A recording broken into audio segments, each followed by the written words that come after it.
নমস্কার। আমরা কথামৃতকার শ্রীমর প্রতি শ্রদ্ধার্ঘ্য নিবেদন করছি। ভক্তেরা শ্রীমর বাড়ি ছুটে যেতেন। কি পেতেন তারা, সে সম্বন্ধে স্বামী রাঘমানন্দ লিখেছেন, সেই স্বর্গীয় জ্যোতির্বলয়ের মধ্যে তারা ফিরে পেতেন শ্রীরামকৃষ্ণের দৈহিক অবস্থিতির অতীত দৃশ্যগুলি, আর মোহিত হয়ে যেতেন। পুরনো দিনগুলিতে তারা বাস করতেন। ঠাকুর ও তার সন্তানদের সঙ্গে পান করতেন ঠাকুরের কথামৃত। এইভাবেই শ্রীমর গৃহ হয়ে উঠেছিল যথার্থই তীর্থভূমি। শ্রীম যে কত নিরভিমান ছিলেন সেটি ব্যক্ত করেছেন স্বামী প্রভবানন্দ মহারাজ। শ্রীম সাধুদের কখনো তার পা ছুঁয়ে প্রণাম করতে দিতেন না। তিনি গৃহস্থ ছিলেন, তাই উচ্চ সন্ন্যাস আশ্রমের মর্যাদা দিতেন। প্রভবানন্দজি একটি কৌশল অবলম্বন করেছিলেন। তিনি শ্রীমকে আবদার করে বলেছিলেন, আপনি চোখ বুজে আমার হয়ে ঠাকুরের কাছে একটু প্রার্থনা করুন। শ্রীম তখনই চোখ বুজে ধ্যান প্রার্থনা শুরু করলেন। সেই সুযোগে প্রভবানন্দজি তার পা ছুঁয়ে প্রণাম করলেন। পরে শ্রীম একটু হেসেছিলেন। কথামৃত পড়ে ম্যাথামেটিক্সের একজন ইংরেজ অধ্যাপক বলেছিলেন, আমি শ্রীরামকৃষ্ণকে পছন্দ করি দুটি কারণে। প্রথম কারণ এই, রামকৃষ্ণ অলওয়েজ স্পিক্স র্যাশনালি।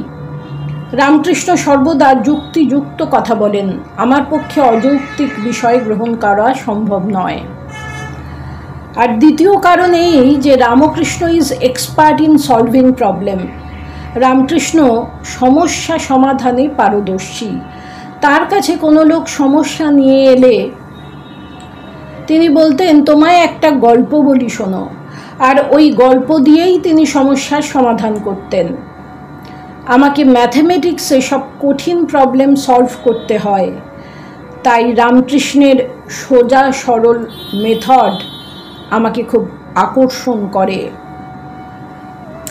শ্রীমকে চর্বচক্ষে দর্শনের সৌভাগ্য অনেকেরই হয়নি, তবে তার কথার মাধুর্য মাদকতা আমাদের হৃদয়কে স্পর্শ করে। তিনি একাধারে ছিলেন ঠাকুরের কথার সংগ্রাহক, রক্ষক, পালক এবং কথক। যেসব ভাগ্যবান ব্যক্তি তার সংস্পর্শে এসেছেন তারা বলেছেন, এপ্রিল ও মে মাসের মধুর উত্তপ্ত দিনগুলিতে 50 নম্বর আমার স্ট্রিটের ছাদের বাগানে চারিদিকে যেখানে লতাপুষ্প, ওপরে আকাশের চন্দ্রাতপ, গ্রহ তারকারা নিজ কক্ষের চলার পথে বিরাটের ও অনন্তের আহ্বান জানিয়ে যাচ্ছে, তিনি তখন বসে আছেন প্রাচীন ঋষির মতো। আমাদের কাছে বলছেন ঈশ্বরের কথা, আমাদের প্রতি ঈশ্বরের ভালোবাসার কথা, বলছেন নিত্য রহস্যের সমাধানের জন্যে মানব আত্মার আকুতির কথা, যার মূর্ত বিকাশ হয়েছে শ্রীরামকৃষ্ণের মধ্যে। মৃদু উচ্চারিত তার মধুর কোমল আলোকিত শব্দগুলির স্পর্শে বিগলিত হয়ে যেত আমাদের মন।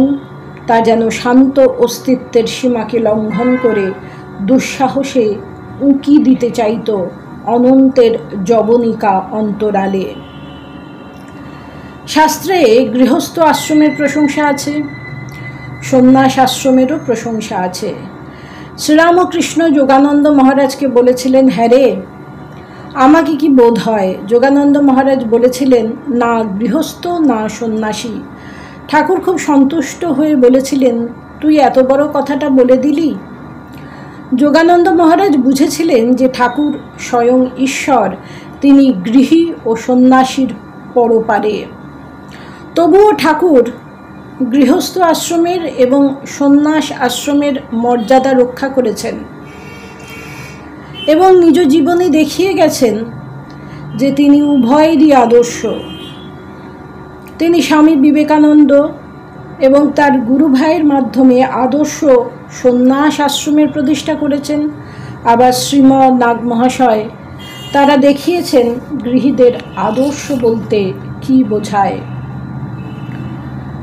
শ্রীরামকৃষ্ণ কেবল গৃহস্থের জন্যে বা সন্ন্যাসীদের জন্যে আসেননি, যারা মনে প্রাণে ভগবানকে চায় তাদের জন্য এসেছিলেন।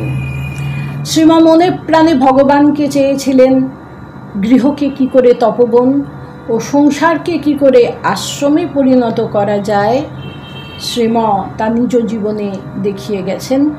তাকে আমরা প্রণাম জানিয়ে শেষ করলাম।